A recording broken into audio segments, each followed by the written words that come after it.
Hi, John. How are you this week? I'm good, Elliot. As I mentioned, the class that I teach at George Mason University Grad School starts this evening. Since it's on money laundering, terrorism, and corruption, like our This Week in AML, don't necessarily know from week to week what articles and what issues we'll cover, even though we do have a syllabus. So this will be an interesting 8 weeks. So I'm looking forward to interacting with these students. So why don't we just jump into internationally, a couple things. I saw that FinTrack, the FIU in Canada, were officially recognized by the Royal Canadian Mounted Police in an investigation where an individual pled guilty to 2 terrorism-related charges, raised over $15,000 through a crowdfunding platform, which again, we've talked about that as a red flag in the past, using crowdfunding, and contributing over $35,000 to the benefit of Daesh, which, as we know, is a listed terrorist organization.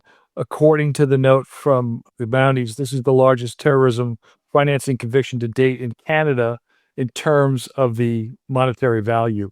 That was one item we want to mention. And then, because as we are recording this, things continue to go back and forth regarding Ukraine and Russia, I thought it was important to recognize that the Council of the European Union issued their 17th package of sanctions, continuing to respond to Russia's war of aggression against Ukraine.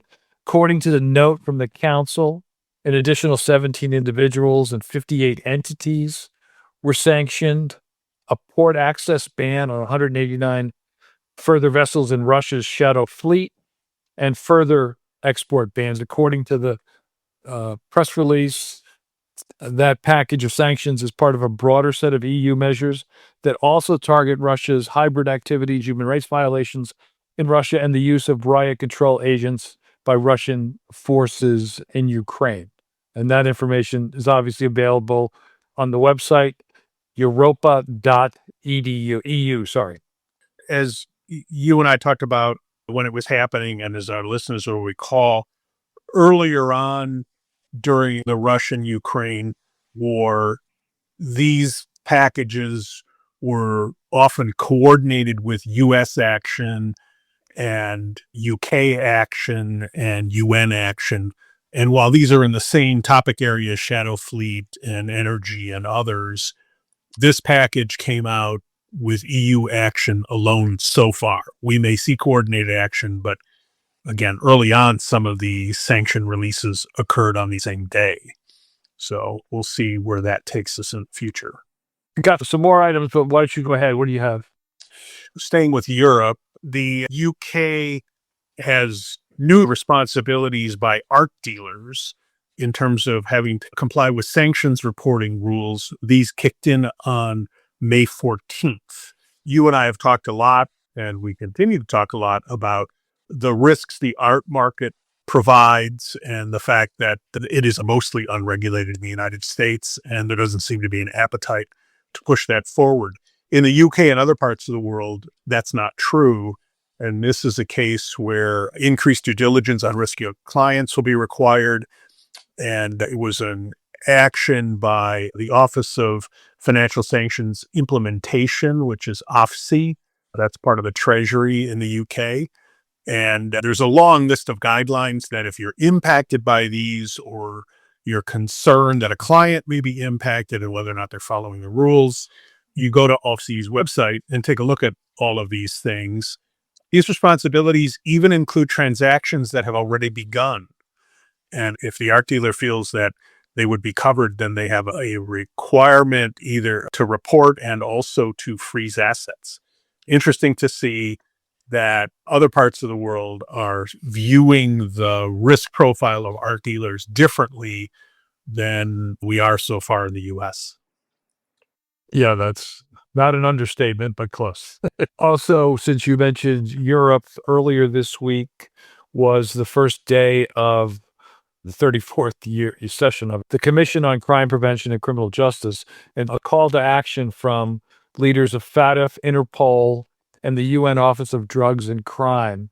So this meeting was held in Vienna, and the statement is they're calling it a call to action to define innovative and scalable solutions to combat economic crime.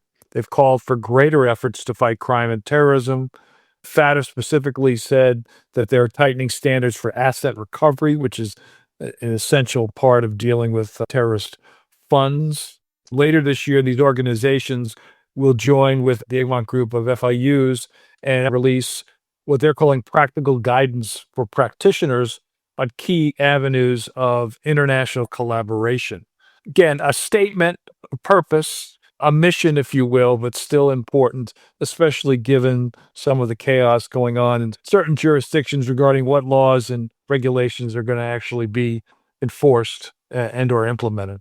I thought what was additionally interesting in that statement was they spoke about the importance to fight crime and terrorism by cutting off the profits that enable them. So it seems obvious, as follow the money is still really valid and important. And as you mentioned about asset recovery, they noted that almost 80% of the over 200 countries that are involved in FATF directly or indirectly are at a low or moderate level of effectiveness on asset recovery. So lots of great things happening globally where countries are working hard to do the right thing. But asset recovery is something that I would say globally we're still struggling with. I agree. Absolutely. Also happening outside the States, we did an interview on the first public consultation way back some point last year, but the second public consultation on new AML CTF rules have been issued by AUSTRAC for public comment. So they made changes to the first exposure draft, which again we talked about. And according to their notes, they said updates that they want public comment on include allowing delayed initial customer due diligence in a wider range of circumstances, providing greater flexibility in determining the lead entity of reporting groups, clarify definitions relevant to value transfer and travel rule requirements, and also a couple of new requirements in the second exposure draft: reportable details for threshold transaction reports and suspicious matter reports, and information required for enrollment and registration applications. The comments are due in June. June 27th. Yeah, thanks. June 27th. And so the information on all of this is available on AUSTRAC, AUSTRAC.gov.au. Coming to the U.S., the New York Department of Financial Services has put out an interesting notice. They're urging customers to use caution before responding to outreach from individuals who may be falsely claiming to represent virtual currency entities. They note that with the increased number of people participating in the virtual currency markets, that there are more fraud efforts by people reaching out and try to trick customers into believing they're receiving legitimate calls, emails, and texts from a virtual currency company, and then trying to grab personal information so they can impersonate a genuine communication from the consumer's service provider and then use that information to request transfers of the customer's virtual currency assets into another account that's controlled by the scammer. In some ways, just a parallel to what we're used to in what I'll call the non-virtual currency world, but not surprisingly, as people end up trying to use new forms of payment and investment, the scammers follow them. Transparency International issued a report, what they're calling the top 10 most frequent asset locations by the number of cases. So this is where monies get hidden. And based on a quick look at the chart here, the first is the British Virgin Islands. United Kingdom is second, and the US is third, followed by Switzerland. And this is broken down into the categories. Within the categories are bank accounts, high value assets, real estate assets. A lot of those are in the US, by the way, and UK.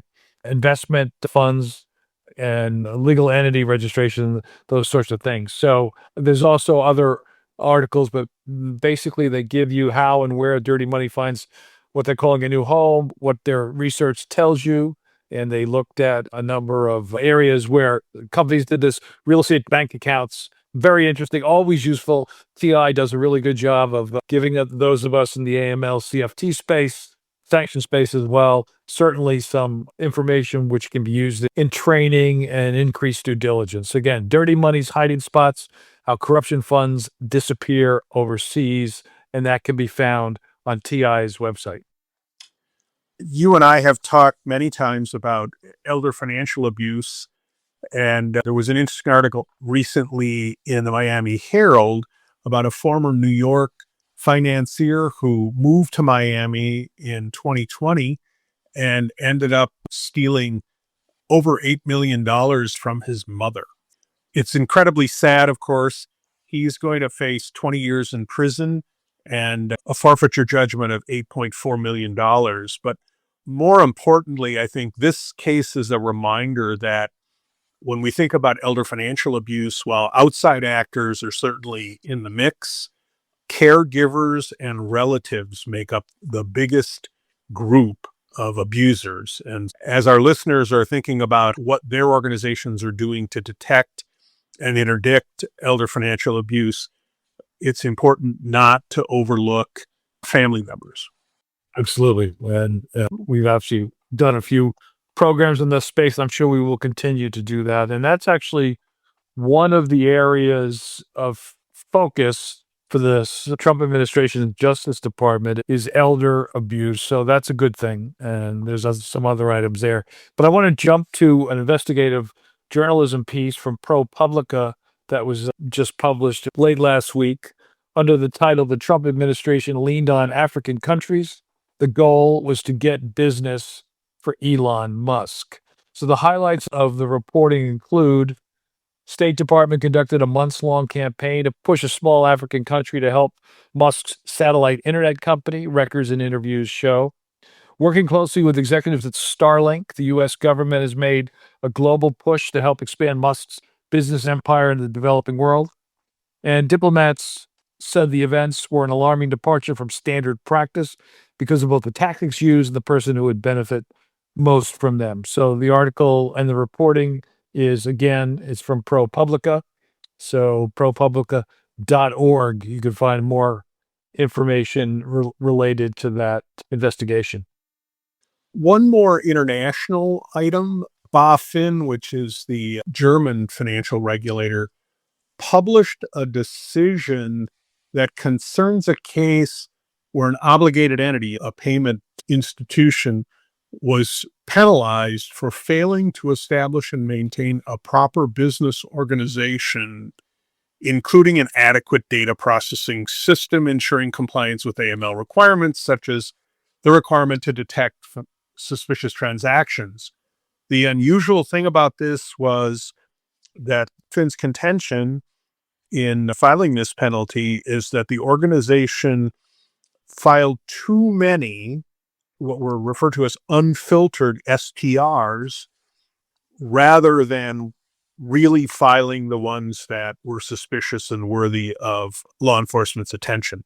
And this is the first time that BaFin has penalized an organization for it. So it's certainly a wake-up call to organizations who just push them through and file them without really determining whether they're suspicious.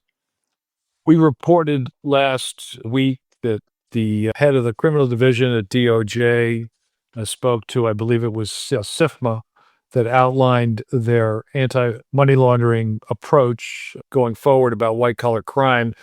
They formalized that in a 8-page memorandum. I want to give credit to moneylaundering.com, the ACAM's publishing arm. They reported on this earlier this week. And the description is that DOJ's criminal division is directing federal prosecutors to pursue more cases against, quote, drug traffickers, professional money launderers, sanctions and tariff evaders, and parties involved in any one of 6 other, quote, high impact, unquote, crimes. There is quotes in there from a colleague of ours in the webinar space, Les Joseph, who said that ending investigations of sophisticated financial crime schemes prematurely could lead to ill-informed indictments and ultimately result in case dismissals or even deter federal prosecutors from targeting them in the first place. I think, as everybody knows who follows the AML space, Les, who is now an independent contractor, was many years at Wells Fargo, and before that was deputy chief of DOJ's asset and money laundering section. So obviously Les believes that this focus is going to impact other types of investigations. The head of the criminal division said they'll do more targeting of networks and institutions, including those that engage in Ponzi schemes, healthcare fraud, benefits fraud, and fraud against the elderly, as I mentioned before. So this again will be interesting. As we also reported on several months ago, this administration said they will no longer enforce the Foreign Corrupt Practices Act or other corruption-related guidance against U.S. companies. So we're going to see how all this plays out, but you should go on the website. I think the memorandum should be available, but I wanted to give credit to ACAMS for reporting on that this week. John, by the time our listeners hear this episode, this month's webinar will have live streamed and been recorded, and that should be available on our website for people to see if they missed the live stream by the end of next week.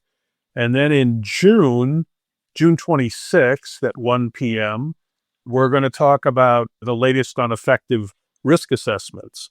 People will be able to sign up for that now. And I know you're always looking to do some new and interesting podcasts. So anything in the pipeline? I have just scheduled a conversation in early June, so right after Memorial Day, with an economist who's going to talk about protectionist issues and trade-related issues and how it can enable corruption or further enhance or enable, I think is a better word, corruption. So doing that. And then Sarah Beth Felix, who is well known to the AML community and is very active, not just on LinkedIn, but in the conference environment, and just is really great. She's agreed for a sit down that we'll probably do late next week. So that'll get posted a bit after that. And we are looking to have more conversations about cryptocurrency and other hot topics. So please continue to give us your suggestions. We'd love to have just more topics, more themes, more interesting folks to interview. John, you have a good rest of the week, and I will talk to you next week. All right. Stay safe. Take care. You too. Bye-bye.